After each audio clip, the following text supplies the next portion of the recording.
Hello दोस्तों, स्वागत है आपका मेरे चैनल कहानी 2.0 में। आशा करती हूँ आप सब बहुत ही अच्छे होंगे। तो चलते हैं हमारी आज की कहानी की ओर। सौरभ एक बहुत ही बड़े अमीरजादे हैं। बहुत बड़ी बड़ी कंपनियों के इकलौते मालिक वो। अपने मॉम डैड के एक ही बेटे हैं। बहुत ही घमंडी हैं। दौलत का नशा उनके सिर चढ़कर बोलता है। ऑफिस में सभी लड़कियां उसके पास जाने के लिए मौके तलाश करती हैं। वह खूबसूरत, स्मार्ट, बहुत ही हैंडसम होने के कारण हर लड़की की पहली पसंद बन जाता है। दौलत, शोहरत, खूबसूरत नौजवान सभी उसमें हैं। कोई भी चीज़ की कमी नहीं है। आज के ज़माने की लड़कियों की पहली पसंद है और लड़कियों के लिए दौलत लुटाने में भी माहिर हैं। वह लड़कियों के पीछे नहीं जाता, लड़कियां खुद इसके पीछे आती हैं। लेकिन उसे ऑफिस के काम के समय कोई लापरवाही पसंद नहीं है। लड़कियों के साथ घूमना फिरना सब ऑफिस के बाद। सौरभ के ऑफिस में एक लड़की काम करती है, अंजलि। बहुत ही सुंदर, अपने इस काम से काम रखना। ऑफिस में लोगों से उतना ही बात करती थी जितना उसकी ज़रूरत हो। कभी उसका अपने बॉस से सामना नहीं हुआ था, क्योंकि उसे उस ऑफिस में सौरभ सर की सेक्रेटरी ने जॉब पर रखा था। वो सेक्रेटरी सिर्फ सौरभ सर के आगे पीछे घूमने के लिए केबिन का काम खुद करती थी। बाकी अपना सारा काम वो अंजलि से करवाती थी। देखती तो रोज़ थी वो सौरभ सर को, लेकिन कभी उसका कोई ऐसा काम ही नहीं आया कि उसे सौरभ के केबिन तक जाना पड़े। और शायद कभी सौरभ ने भी उसे नहीं देखा। उसके पास इतनी सारी मॉडल आज के ज़माने की तितलियाँ उड़ती रहती थीं, तो उसे एक डाल पर चुपचाप अपने काम से काम रखने वाली तितली कहाँ नजर आएगी। वैसे भी अंजलि सौरभ सर की इतनी तारीफ सुन चुकी थी लड़कियों के मुंह से, और ऑफिस के लड़कों के मुंह से उतनी ही बुराई कि लड़कियों को सिर्फ यूज़ करते हैं। सौरभ सर की ये बातें सुनकर कभी कभी अंजलि का सिर दर्द होने लगता था। फिर भी क्या करती, उसका बॉस है। उस ऑफिस में काम करना अंजलि की मजबूरी थी। घर में एक छोटी बहन, एक छोटा भाई, दोनों की पढ़ाने की जिम्मेदारी। माँ बीमार रहती थी, उनके दवा के लिए पापा बहुत पहले ही दुनिया से विदा हो गए थे, इसलिए घर की पूरी जिम्मेदारी अंजलि के ऊपर थी। इस ऑफिस में उसे तनख्वाह भी इतनी मिल जाती थी जो उसके घर की परेशानियां दूर करने के लिए पर्याप्त थी। माँ के इलाज का खर्चा बहुत ज़्यादा था। उसके भाई की पढ़ाई में बहुत पैसा खर्च होता था। अभी और खर्चा बढ़ने लगा था, दोनों की कोचिंग क्लास का खर्चा। इसलिए अंजलि को ये ऑफिस छोड़ने का मन नहीं करता था। सौरभ की उम्र 27 या 28 साल हो रही थी। उसके मॉम डैड शादी के लिए रोज़ सुबह शाम सौरभ को कहते थे कि अब तुम शादी कर लो, हम लोग अब ज़्यादा इंतज़ार नहीं कर सकते। सौरभ को अपनी आज़ादी बहुत पसंद थी, वो शादी नहीं करना चाहता था। सौरभ की मॉम शारदा गोयल बहुत ही अच्छी हैं, गरीबों की मदद करने में हमेशा आगे रहती हैं। सौरभ के डैड भी बहुत अच्छे इंसान हैं। ये अपनी कंपनी में बहुत मेहनत करके आगे बढ़ाते गए, लेकिन कभी भी किसी गरीब का दिल नहीं दुखाया। हमेशा गरीबों के साथ अच्छा व्यवहार किया। अपने ऑफिस के जो पुराने एम्प्लॉयज़ बुजुर्ग हो गए हैं, उन्हें घर बैठे तनख्वाह देते हैं, और कभी कभी उनको किसी भी इलाज या कोई भी चीज़ की ज़रूरत पड़ती है तो खुद उनके घर जाकर मदद करते हैं। सौरभ को भी अपने मॉम डैड का ये संस्कार मिला है, लेकिन सिर्फ शादी के बंधन में बंधना बिल्कुल पसंद नहीं है। सौरभ की सेक्रेटरी रीटा बहुत ही छोटे छोटे कपड़े पहनकर सौरभ को लुभाने की कोशिश करती रहती है। ये रीटा अपने आप को सौरभ की सेक्रेटरी कम सौरभ की कमजोरी ज़्यादा समझती है। वो सोचती है मेरे अलावा सौरभ सर की किसी पर भरोसा नहीं करते हैं और देखते भी नहीं हैं। अंजलि सुबह उठकर जल्दी से नाश्ता तैयार करती है। रोटी सब्जी बनाकर रख दिया, माँ को नाश्ता देती है और उनको दवा खिलाती है, और फिर अपनी छोटी बहन को और भाई को उठा कर आती है। उठो जल्दी, कॉलेज के लिए लेट हो जाएगा, नाश्ता भी ठंडा हो जाएगा। माँ, मैं नहाने जा रही हूँ, और नहाकर ऑफिस के लिए तैयार हो गई। फिर बैठकर नाश्ता करती है। माँ, बेटी तू एक तो ऑफिस जाती है, ऊपर से पूरे घर का काम भी करती है। कितनी मेहनत करनी पड़ती है तुझे, ऊपर से मेरी देखभाल करना पड़ता है। मैं बोझ बन गई हूँ तुम पर। अंजलि ने अपनी माँ को बाहों में भर लिया और कहती है, ऐसा क्यों सोचती हो माँ? अंजलि बोली, जब एक माँ अपने 10 बच्चों को अकेले पाल सकती है तो बच्चों का भी तो फर्ज बनता है अपने माँ की सेवा करने का। तुम ऐसे नहीं सोचना, वरना बात नहीं करूँगी। तुम हो तो मुझे ताकत मिलती है माँ, मेहनत करने में, दुनिया वालों से लड़ने में माँ। फिर अंजलि की माँ बोली, मेरे साथ बीमारी, फिर 2 बच्चों की पढ़ाई लिखाई का खर्चा सब तुझे ही उठाना पड़ता है अंजलि। माँ, वो सिर्फ अपने आपके ही बच्चे नहीं हैं, वो मेरे भी तो भाई बहन हैं। क्या आप मुझे अपनी बेटी नहीं समझती? मैंने आपके कोख से जन्म नहीं लिया है इसलिए ना माँ। माँ, मेरी ममता को गाली मत दे बेटा, ऐसा बोल के। मैंने कभी ये नहीं सोचा कि तूने मेरे कोख से जन्म नहीं लिया। तुझ जैसी बेटी के लिए तो मैं अपनी हजारों सौतन बना लूँ। मैं अपनी दीदी का कर्ज तो जिंदगी भर नहीं उतार सकती, जिसने इस दुनिया से विदा लेते हुए तुझे मेरी झोली में डाल दिया। और तेरे पापा भी हम सबको छोड़कर चले गए। 5 साल हो गए हैं। अंजलि, आप हो ना मेरी माँ पापा दोनों, आपसे ही मुझे ताकत मिलती है। आप टूट जाओगे तो मेरा क्या होगा, इसलिए आप हमेशा खुश रहा करो। आशी, ओ आशी, उठ तैयार हो जा, आज कॉलेज नहीं जाना क्या? देख तेरी फ्रेंड आ गई है तुझे लेने। आशी अंगड़ाई लेते हुए, आप मुझे हमेशा लेट उठाती हो। अंजलि, ओए अंग्रेज, चले गए, तुझे मेरे लिए छोड़ गए, अब उठ जाओ और वो हीरो को भी उठा दे। आशी, बोलो, ये आपके और अंशुल के बीच की बात है, मैं नहीं उठाऊंगी उस मंकी को। और दौड़कर वॉशरूम में चली गई। अंजलि, अंशुल देख तेरा दोस्त आया है, नीचे कार लेकर जल्दी तैयार हो जाओ। अंशुल, दी मैं तो तैयार हूँ, नाश्ता कैंटीन में कर लूँगा, आज का क्लास मिस नहीं कर सकता, नहीं तो पनिशमेंट मिलेगी। अंजलि, अच्छा चलो जाओ, जल्दी ये लो 200 रुपये, नाश्ता कर लेना और क्लास मिस नहीं करना। ओके, शाम को मिलते हैं। अंशुल ओके दी बाय और निकल गया। उसका दोस्त कार स्टार्ट करके खड़ा हुआ था। माँ, 200 रुपये देने की क्या ज़रूरत थी? अंशुल का नाश्ता तो 100 रुपये में हो जाता है। इतनी मेहनत से कमाती है, ऐसे ही लुटाया मत कर, समझी? अंजलि, आखिर कमाती किसके लिए हूँ? उन्हीं के लिए तो। मैं उन पर खर्च नहीं करूँगी तो किस पर करूँगी? माँ, कुछ अपने ऊपर भी कर लिया कर, अपने लिए कुछ कपड़े ले आ, पार्लर चली जाया कर। अंजलि, माँ, आपकी बेटी ऐसी ही सुंदर है, उसे कहीं जाने की ज़रूरत नहीं है, आपकी परछाई जो हूँ माँ। अंजलि, अच्छा माँ, मैं भी चलती हूँ, शाम को मिलते हैं, नहीं तो बॉस की सेक्रेटरी मुझे काम से निकाल देगी। और चली गई। अंजलि ऑफिस जैसे ही आई, बॉस की सेक्रेटरी रीटा, आज लेट कैसे हो गई? अंजलि, तुम रोज़ 5-10 मिनट लेट आती हो, कभी तो मुझसे पहले आ जाया करो। अंजलि, जी मैम, वो बस नहीं मिल रही थी, दिल्ली की भीड़ तो आप जानती ही हैं, दिल्ली में बस का सफ़र बहुत मुश्किल से होता है, 2 बसों में तो जगह ही नहीं मिली। रीटा, बस करो, अब मुझे दिल्ली की स्टोरी नहीं सुननी है, उसी दिल्ली में मैं भी रहती हूँ। अंजलि, वही तो बात है, आप कार में आती हैं और मैं बस में। मैम, आपको प्रॉब्लम नहीं पता होगा। रीटा, चलो देखो, ये फाइल मुझे 30 मिनट में ओके चाहिए, बॉस के आने से पहले आज मुझे दिखाने हैं, वरना डांट पड़ेगी। अंजलि, 30 मिनट बहुत हैं, मैं कोशिश करती हूँ मैम, फाइल हो जाएगा। रीटा, जल्दी तैयार करो, ओके, मैं कॉफ़ी पीकर आती हूँ, थोड़ा टेंशन कम हो जाएगा। अंजलि के बगल के केबिन पर मेहरा जी बैठते हैं, जो 40 साल के हैं। रीटा का घमंड देखकर वो कहते हैं, अंजलि, एक बात बताओ, तुम्हें इसको देखकर गुस्सा नहीं आता है?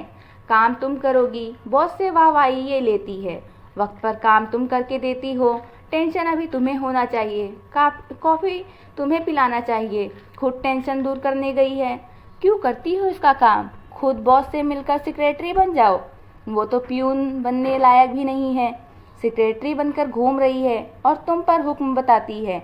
अंजलि मुस्कुराते हुए बोली, क्या करे मेहरा साहब, सब ये जिम्मेदारियां करवाती हैं, मजबूर इंसान का हर कोई फ़ायदा उठाता है। मेहरा बोले, न तुम्हारी शादी हुई है न फैमिली है, तो क्या मजबूरी है अंजलि? ज़रूरी नहीं है शादी के बाद ही जिम्मेदारी मिले, किसी को बचपन से ये विरासत में मिलती है, और मैं बहुत खुश नसीब हूँ जो मुझे ये मिली है। मेरा सलाम है अंजलि तुम्हारे जज्बे को, सलाम। बहुत खुश नसीब है वो माँ बाप और भाई बहन जिन्हें तुम जैसी बेटी मिली है। अंजलि, शुक्रिया मेरा जी, और अपने काम में बिजी हो गई। 25 मिनट में फाइल तैयार कर दिया और रीटा के कैबिन में लेकर अंजलि आ गई। I can come in ma'am. अंदर सौरभ फाइल पूछ रहे थे। रीटा फाइल दो, मीटिंग शुरू होने वाली है। सौरभ रीटा के केबिन में ही आ गया था। अंजलि को बिना देखे सौरभ ने कम इन कह दिया। रीटा हड़बड़ा गई थी। सौरभ को फाइल कहाँ से दे, वो तो अंजलि के पास है। अंजलि जैसे ही दरवाज़ा खोलकर अंदर आई, सौरभ उसे देखते ही रह गया। इतनी सुंदर लड़की। सौरभ पूछने लगा, कौन हो तुम, क्या चाहिए? अंजलि, जी सर, ये फाइल रीटा मैम को देने आई हूँ। फाइल सामने कर दिया। सौरभ, ये इतनी इम्पोर्टेंट फाइल तुम्हारे पास क्या कर रही है? और आखिर तुम हो कौन और मेरे ऑफिस में क्या कर रही हो? अंजलि, जी इसी ऑफिस में एम्प्लॉय हूँ सर। सौरभ, अच्छा, मेरे ही ऑफिस में काम करती हो और मुझे नहीं मालूम? किसने रखा तुम्हें इस ऑफिस में? अंजलि, जी रीटा मैम। सौरभ, अभी मैं मीटिंग में जा रहा हूँ। ये फाइल किसने तैयार किया है, तुमने अंजलि? Yes sir. सौरभ, 1 घंटे बाद तुम दोनों रीटा और तुम मेरे केबिन में आकर मिलो। और गुस्से से लाल होते हुए चले गए। अंजलि की जान में जान आई। ओ माय गॉड, कितने डेंजर हैं। सर, रीटा गुस्से से फट पड़ी। तुम क्यों आई मेरे केबिन पर? जब सौरभ सर थे तो पूरी बात बता दी। फाइल मैं तैयार की हूँ, ये सब बताने की क्या ज़रूरत थी? अब तुम कल से नहीं आना, तुम अभी चली जाओ। सर से मिलने की ज़रूरत नहीं है तुम्हें। जाओ, अपना बैग पकड़ो और चल निकलना। रीटा, अभी मेरी खुद की नौकरी दांव पर लगी हुई है, गुस्से में बड़बड़ाती हुई। Anjali, sorry ma'am. रीटा, तेरे सॉरी, जाओ दोबारा अपनी शक्ल मत दिखाना। अंजलि, सॉरी मैम, मुझे क्या मालूम, ये बॉस हैं। मैं आपको देर ना हो जाए जल्दी करके फाइल लेकर आई थी। सॉरी मैम, मुझे नौकरी से नहीं निकालो। बोलने से क्या होगा, जाओ तुम अपने केबिन में। मेरा दिमाग खराब था जो मैंने तुम्हें नौकरी में रखा। आज मैं निकाल रही हूँ। चली जाओ, तुम्हारे आधे महीने की तनख्वाह पहुँच जाएगी। अंजलि चुपचाप अपने केबिन में जाकर बैठ गई और अपने आंसू पोंछे जा रही थी। आज नौकरी छूट गई। माँ को हॉस्पिटल में एडमिट करना है, खून चढ़वाना है। अपने बैग में सामान डालने लगी जाने के लिए। जैसे खड़ी हुई वैसे ही प्यून आकर कहता है, अंजलि जी, आपको सर बुला रहे हैं। अंजलि, जी ठीक है। डरते हुए अंजलि ने सौरभ सर के केबिन में जाकर नॉक किया। सौरभ कोई फाइल को देखते हुए कहा, कम इन। अंजलि अंदर आई तो देखा रीटा पहले से वहाँ पर खड़ी हुई थी। अंजलि भी रीटा के बगल में जाकर खड़ी हो गई। सौरभ, कहिए अंजलि जी, आपको इस ऑफिस में ज्वाइन किसने किया? अंजलि, जी रीटा मैम ने, और अब निकाल भी दिया। सौरभ, कितनी तनख्वाह है तुम्हारी अंजलि? 25,000। सौरभ ने रीटा को देखा और कहा, क्या ये सच कह रही है? रीटा, सॉरी सर, मुझसे गलती हो गई और अब मैंने इसे जॉब से निकाल दिया है। सौरभ, आज जो फाइल तुमने मेरे हाथों में लाकर दिए थे उसका कोटेशन तुमने तैयार किया था अंजलि? Yes sir. सौरभ, इसका मतलब तुम रीटा का सारा काम करती हो, टाइम पर फाइल तैयार करना। मेरी सेक्रेटरी रीटा सिर्फ मेरे केबिन पर आने का काम करती है, बाकी फाइलें तैयार करना, कौन सी मीटिंग कहाँ है, ये सब कोटेशन तैयार भी तुम ही करती हो। अंजलि, जी सर। सौरभ, तुम्हें मालूम है रीटा की सैलरी कितनी है? इंटरनेशनल कंपनी है हमारी। अंजलि, नहीं मालूम सर। सौरभ, आज से तुम रीटा की जगह काम करोगी, मेरी पर्सनल सेक्रेटरी रहोगी। रीटा, सर मेरा क्या होगा? सॉरी, मुझे माफ़ कीजिए प्लीज़ सर, मैं कहाँ जाऊँगी सर? सौरभ, आज जो फाइल तैयार करके अंजलि ने दिया है उससे मुझे बहुत बड़ी इंटरनेशनल कंपनी के साथ पार्टनरशिप मिली है। तुम्हारी लापरवाही से मुझे ये नुकसान हो सकता था, लेकिन इस अंजलि की वजह से तुम्हें नौकरी से नहीं निकाल रहा हूँ। अंजलि की जगह तुम रहोगी, तुम्हारी जगह अंजलि रहेगी। सौरभ, तुम अंजलि को 25,000 देती ही हो, मैं तुम्हें 35,000 दूंगा। अंजलि का सपोर्ट करना तुम। अंजलि, जाओ, आज से तुम मेरी पर्सनल सेक्रेटरी हो, तुम्हारी सैलरी 60,000 है। जाओ, ईमानदारी से काम करना, ओके? अंजलि की आंखों में आंसुओं की धारा बहने लगी। सौरभ, तुम रो क्यों रही हो अंजलि? खुशी के आंसू हैं सर। आप रीटा को उसकी जगह से नहीं निकालिएगा। सौरभ, उसे निकाल नहीं रहा हूँ, नौकरी पर रखा हूँ, लेकिन जिस काबिल है उसे पोस्ट भी वैसा ही मिलता है। रीटा कैबिन से बाहर चली गई। अंजलि, सर प्लीज़ आप मुझे कोई और जगह दे दीजिए, रीटा को रख लीजिए उसकी जगह पर। सौरभ, जिसकी जैसे कीमत होती है वैसे ही मिलता है। अंजलि, जी सर, ओके। खुशी खुशी अपने केबिन में आकर बैठ गई। रीटा को प्यून ने कहा, अपना सामान हटा लो। रीटा, हटा लूँगी, इतनी इम्पोर्टेंट मैडम आई हैं तो तुम्हें बड़ी फिक्र हो गई थी। अंजलि, सॉरी रीटा मैम, मेरे कारण आप हर्ट हुई, मुझे माफ़ करना रीटा। अंजलि, मैं तुम्हें कभी माफ़ नहीं करूँगी।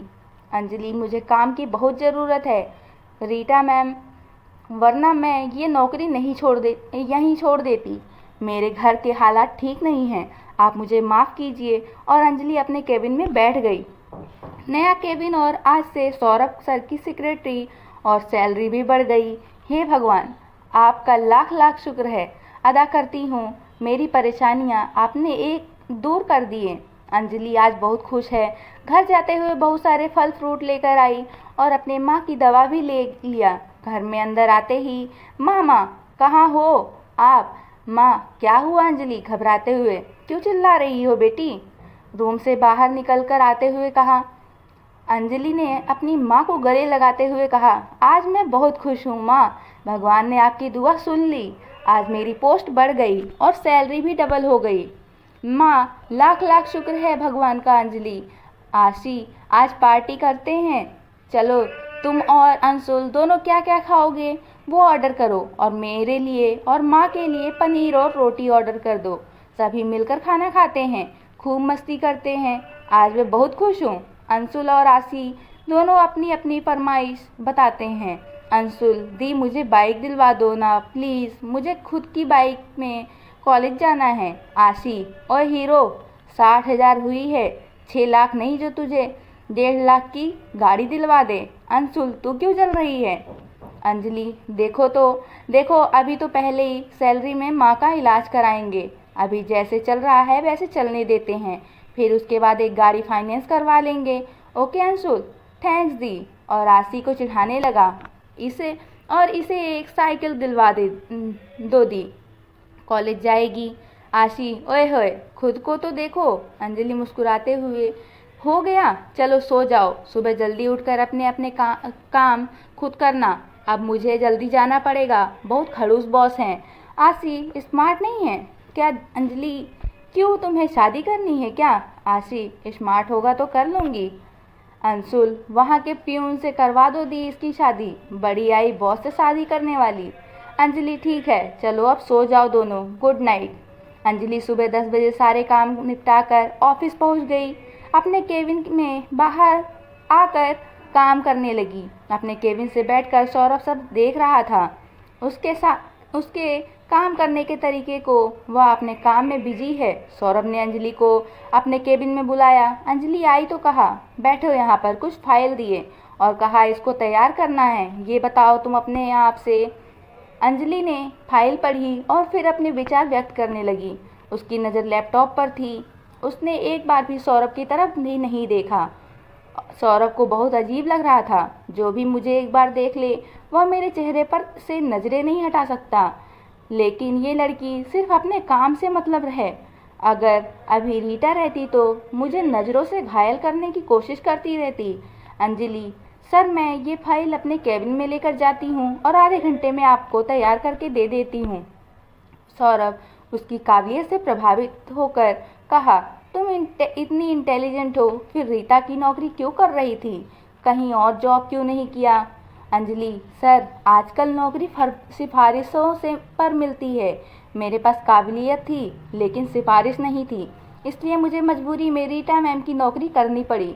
सौरभ, अब तुम रीटा को मैम नहीं कहा करो, अब वो तुम्हें मैम कहेगी, वो तुम्हारे नीचे काम करती है। अंजलि, सर मेरी नज़र में रीटा मैम के लिए आज भी वही इज्जत है। आपकी इतनी बड़ी कंपनी में काम मिलना मेरे लिए आसान नहीं था। रीटा मैम मुझ जैसे भी हो इस ऑफिस पर लेकर आई, इसलिए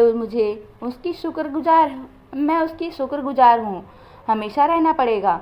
सौरभ, ओके, मुझे ये फाइल आज ही चाहिए। और सुनो, कल सुबह मेरे घर पहुँच जाना, ये लिस्ट है, पहले मार्केट से सारा सामान खरीद लेना। ओके अंजलि?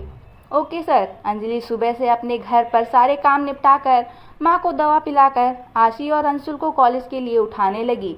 आशी दी, आज 10 बज गए, आप ऑफिस नहीं जा रही? अंजलि, नहीं आज मुझे खड़ूस बॉस के घर जाना है, मार्केट से सामान लेकर। आशी, क्या आप उनके घर की सर्वेंट बन गई हैं क्या? अंजलि ने उसके कान पकड़कर कहा, तो चुपचाप अपने कॉलेज के लिए तैयार हो जा, ज़्यादा नानी अम्मा मत बन। आशी, दी दर्द हो रहा है दी। अंजलि ने उसका कान छोड़ दिया। आशी, तो फिर दी आपके बॉस तो बहुत हैंडसम होंगे, आप जानबूझकर टकरा जाना, फिर आपको गिरने से बचाते हुए गिटार बजने लगेंगे, आप दोनों एक दूसरे की आंखों में खो जाएंगे। अंजलि, तू ना टीवी सीरियल देखना बंद कर दे समझी, वरना तू बिल्कुल बिगड़ जाएगी, बहुत मारूंगी तुझे। फालतू के बकवास करना सीख रही है, आज से टीवी रिचार्ज नहीं करवाना है। आशी, नहीं दी, ऐसा जुल्म बच्चों पर नहीं करना, और दौड़कर वॉशरूम में चली गई। अंजलि पागल लड़की, और तैयार होकर मार्केट चली गई। पूजा का सामान लिया और कुछ फल फ्रूट लेने लगी। जैसे ही फल मार्केट में अंदर जा रही थी, अचानक एक कार से टकरा गई, हाथ से सारे सामान गिर गए। अंजलि गुस्से से कार के ड्राइवर को देखने लगी और गुस्से से बोली, अंजलि, ओए, कार चला रहा है, इसका मतलब ये नहीं है कि पैदल चलने वाले तुझे कीड़े मकोड़े नजर आ रहे हैं। चल नीचे उतर और उठा मेरा पूरा सामान। कार के दरवाजे पर आकर रुक गई। ड्राइवर खुद देख रहा था, देखकर, नहीं चल सकती क्या? कार वालों से रुपए लेने के लिए ये नाटक कर रही हो? अंजलि गुस्से से लाल हो गई और ड्राइवर को बाहर निकालकर एक तमाचा जड़ दिया और कहा, सुन, तू भी किसी अरबपति का ड्राइवर है, 50 लाख की गाड़ी का ड्राइवर है तू, कोई मालिक नहीं, समझा? तू क्या मुझे रुपए देगा? मेरे सारे पूजा के सामान गिरा कर नाटक कर रहा है। गाड़ी का दरवाज़ा खुला और एक रुतबे वाला आदमी निकला और कहा, क्या हुआ बेटी? अपने ड्राइवर की तरफ से हम सॉरी कहते हैं, जल्दी में था इसलिए सब हो गया। और अंजलि के साथ सामान उठाने लगे। अंजलि ने उन्हें बड़े आश्चर्य से देखा और कहा, आप मालिक हैं अंकल जी इस बदतमीज ड्राइवर के? हाँ सॉरी बेटी। अंजलि, आप रहने दीजिए, मैं उठा लूँगी सारा सामान। तो खराब हो गया है, पूजा का सामान नीचे से उठाकर थोड़ी ही ले जाऊंगी, दूसरा ले लूँगी। अभी मुझे सामान और भी लेना है, अगर देर हो जाएगी तो मेरे खड़ूस बॉस मेरी वॉट लगा देंगे। अब दोबारा का रुपया मुझे अपने जेब से भरना पड़ेगा। अंकल बोले, किसी घर में जॉब करती हो क्या? अंजलि, ऑफिस में करती हूँ अंकल, गोयल इंडस्ट्रीज़ में। मेरे खड़ूस बॉस हैं, आज उनके घर पूजा है तो सामान लेकर उनके घर पहुंचना है और उनकी मॉम का थोड़ा साथ देना है। अंकल, एक बात बोलूं बेटी, तुम्हें ऑफिस का काम करने के लिए सैलरी देते हैं, ये घर का काम क्यों कर रही हो? बॉस से नहीं कह देना था। अंजलि, पूजा का सामान और कुछ फल फ्रूट ही तो है, लेकर जाना है अंकल, और काम तो काम है, कोई छोटा या बड़ा नहीं हो जाता किसी का काम कर देने से। अंकल, गोयल इंडस्ट्रीज़ में क्या काम करती हो? अंजलि, बॉस की सेक्रेटरी हूँ अंकल, मैंने सुना है वो ऑफिस और घर में इकलौता बॉस है। सौरभ से बहुत अमीर आदमी है, कितनी ही लड़कियाँ मरती हैं उनके साथ रहने के लिए। अंजलि, मरती होंगी, मुझे क्या अंकल, सच कहूँ अंकल, लड़कियाँ उनके पैसे और पावर पर मरती हैं, लेकिन मुझे कोई मतलब नहीं है, मुझे अपनी फैमिली पालनी है। ये जो पैसे वाले होते हैं ना, गरीबों को कचरे के ढेर और कीड़े मकोड़े समझते हैं। अंकल, अच्छा बेटा आप चलो, मैं छोड़ देता हूँ, उधर ही जा रहा हूँ, गोयल इंडस्ट्री के मालिक के घर की तरफ से, कार पर छोड़ दूँगा। अंजलि, थैंक्स अंकल, आप जाओ, मैं टैक्सी से चली जाऊँगी, आप परेशान नहीं होना। अंजलि सारा सामान खरीदकर मोबाइल पर एड्रेस देखकर पहुँच गई। जैसे ही बाहर गेट पर पहुँची, वो घर देखकर पागल हो गई। अंजलि, ये घर है या होटल? इतना बड़ा, इतना खूबसूरत। अंजलि को बाहर गेट पर गार्ड ने रोक दिया। ऑफिस कार्ड देखने के बाद अंदर जाने की परमिशन मिली। अंजलि ने घर के अंदर दरवाजे पर दस्तक दी तो एक नौजवान लड़की ने दरवाज़ा खोला। घर की मेड एक ड्रेस कोट पहने हुई थी। मेड बोली, जी आप अंजलि मैम, आइए। अंजलि, तुम्हें मेरा नाम कैसे मालूम? मेड ने कहा, सर ने बताया था। अंजलि पूजा का सामान लेकर हॉल में आई। हालांकि ऐसी खूबसूरती उसने फिल्मों में देखी थी। शारदा गोयल, अंजलि तुम सारा सामान ले आई पूजा का? अंजलि, जी मैम। शारदा, जाओ मंदिर में रख दो अपने हाथों से। रॉबिन, अंजलि को पूजा रूम दिखा दो। रॉबिन, जी मैम, और अंजलि को पूजा रूम दिखा दिया। अंजलि पूजा का सामान रखकर बाहर आई और बोली, ये सारे फल फ्रूट हैं, इनको कहाँ पर रखें? शारदा, रॉबिन, इसे धोकर फ्रिज में रख दो। और अंजलि, तुम आज पंडित जी के आने तक उनके साथ पूजा की सारी तैयारियां करना, उसके बाद जाना। रॉबिन, अंजलि को नाश्ता और चाय या कॉफ़ी दो। अंजलि, थैंक्स मैम, मुझे नहीं चाहिए कुछ भी। शारदा, अच्छा तो तुम हमारे साथ आओ। अंजलि, जी मैम, और उनके पीछे चल पड़ी। किचन में शारदा देवी गई और कहती हैं, हम पूजा के लिए प्रसाद बनाएंगे, क्या तुम हमारी मदद कर सकती हो? अंजलि, जी हाँ, कहिए क्या करना है? मैम, शारदा देवी, हम बना रहे हैं, आप सामान उठाकर देती जाना। अंजलि, जी मैम। शारदा देवी ने जैसे ही गैस जलाया उन्हें चक्कर आने लगे तो वह कुर्सी पर बैठ गई। अंजलि ने उन्हें देखा तो समझ गई और उन्हें पानी दिया। ये लीजिए मैम, पानी पी लीजिए। अगर आप बुरा ना माने तो मैं बना दूं प्रसाद? बस आप बता दीजिए क्या बनाना है। शारदा देवी को अच्छा नहीं लग रहा था तो उन्होंने कहा, ठीक है, तुम बनाओ, हम यहीं पर बैठे हैं। अंजलि ने शारदा देवी से सामान के डिब्बे पूछकर प्रसाद तैयार कर लिया और कहा, चलिए मैम आप, और उनका हाथ पकड़कर बाहर लेकर आई और सोफे पर बिठा दिया। सौरभ, क्या हुआ मॉम, आपकी तबीयत ठीक नहीं है क्या? शारदा देवी, वो प्रसाद बनाने गए थे, किचन में चक्कर आने लगे तो अंजलि ने बनाया है, आज भगवान को इनके हाथों का प्रसाद खाना है। सौरभ, डॉक्टर अंकल को कॉल करता हूँ, 2 मिनट में पहुँच जाएंगे। शारदा देवी, अंजलि ने नमक शक्कर का घोल तैयार करके पिलाया है, आज चक्कर नहीं आ रहे हैं। हाँ ठीक है, डॉक्टर साहब को क्यों परेशान कर रहे हो? सौरभ, अच्छा जी, आप डॉक्टर कब से बन गई? अंजलि ने कुछ नहीं कहा। पंडित जी आ गए और पूजा शुरू हो गई और उसी समय वह शख्स जो अंजलि को मार्केट में मिले थे अंदर आए और अंजलि के पास आकर खड़े हो गए और कहा, कैसे हो अंजलि, कैसे हो आप? अंजलि, आप यहाँ कैसे अंकल जी? अंकल, मैं तुम्हें ढूंढते हुए आ गया, तुमसे कुछ बात करनी है।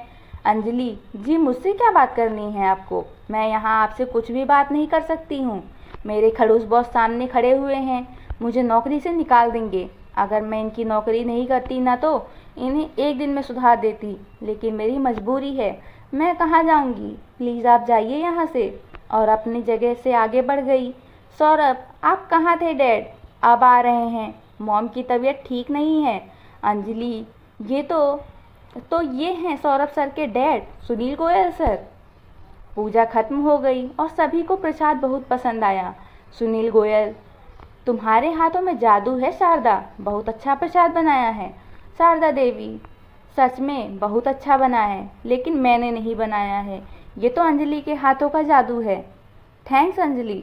सुनील, वाह, बहुत अच्छा बना है, तुम्हें खाना बनाना भी आता होगा ना? और क्या क्या बनाना आता है? मुर्गा बनाना आता है? अंजलि पास आकर बोली, सॉरी सर, मैं नहीं जानती थी आप सौरभ सर के डैड हैं, मैंने सर को जो कुछ भी बोला उसके लिए सॉरी, आप चाहें तो मुझे नौकरी से निकाल दीजिए। सुनील, किस बात की सॉरी, तुमने कोई गलत नहीं कहा, वो है ही बड़ा खड़ूस। बॉस। सौरभ, क्या हुआ डैड, किसकी बुराई हो रही है? सुनील, खड़ूस बॉस की। सौरभ, क्या मतलब? सुनील, खड़ूस दांत की। सौरभ डैड, जो हमारी कंपनी में इंटरनेशनल प्रोजेक्ट का काम दिया गया है, इन्हीं मैडम जी के प्रोजेक्ट फाइल तैयार करने से मिला है। सुनील, बधाई हो अंजलि, तुमने इसे गिफ्ट पैकेज दिया कि नहीं? सौरभ, इसको सेक्रेटरी का जॉब दे दिया है, रीटा को हटाकर। सुनील, वो गिफ्ट थोड़ी हुआ, ये तो उस जॉब के काबिल है। और अपने जेब से एक नोट का बंडल निकाल कर अंजलि को दिया। अंजलि ने कहा, सर मुझे ये गिफ्ट नहीं चाहिए, आपका आशीर्वाद दे दीजिए, मुझे तो सैलरी मिलती है काम करने की, और वो सब मेरा काम है जिसे मैं ईमानदारी से निभाती हूँ और निभाऊंगी। सुनील, सौरभ और शारदा देवी बहुत आकर्षित हुए अंजलि की बातों से। सुनील, मेरा आशीर्वाद हमेशा तुम्हारे साथ है बेटे, तुम्हें खड़ूस बॉस की डांट से बचाते रहे। Anjali, thanks sir. सौरभ, ज़्यादा मुस्कुराओ नहीं, समझी? जाओ तुम ऑफिस, वहाँ कुछ फाइल हैं, उन्हें देख लेना, उसके बाद घर चली जाना। सुनील गोयल बोले, सौरभ ड्राइवर को भेज दो, उसे उसके घर छोड़कर आ जाए। अंजलि, बेटे शाम को पार्टी में अपनी फैमिली के साथ ज़रूर आना, तुम्हारे खड़ूस बॉस की बर्थडे पार्टी है। Anjali happy birthday to you sir. Saurabh ने कहा थैंक्स और अपनी मॉम के साथ पास बैठ गया। शारदा देवी अंजलि जरूर आना शाम को, ओके। अंजलि बोली जी मैम और चली गई। शाम को पार्टी में जाने के लिए दोनों बहनें तैयार हो गईं और अंशुल को माँ के पास छोड़ दिया। दोनों बहनें पहली बार इतने करोड़पति लोगों की पार्टी में शामिल होने जा रही थीं, तो क्या पहने और क्या नहीं समझ नहीं पा रही थीं। आशी बोली दी देखो मैं इस ड्रेस में कैसी लग रही हूँ।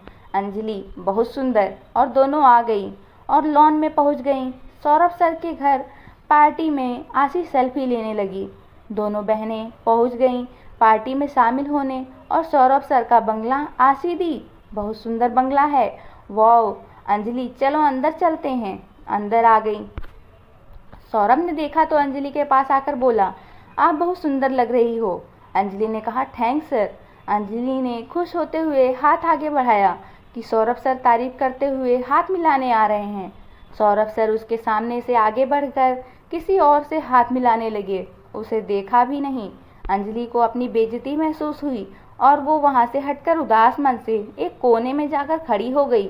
आशी दी आपने तो हमें सौरभ सर की फैमिली से मिलाया ही नहीं। अंजलि चुपचाप पार्टी एंजॉय करो और मैं तो कहती हूँ घर चलते हैं। हम गरीबों के लिए ये पार्टी नहीं है, ये मान लो। हम लोग इस पार्टी के काबिल नहीं हैं। चलो ना आशी, प्लीज़ आगे की कहानी नेक्स्ट पार्ट में। आगे की कहानी सुनने के लिए कमेंट करें पार्ट 2। मैं आप लोगों के लिए पार्ट 2 लेकर आऊँगी। मिलते हैं अगली कहानी के साथ। धन्यवाद।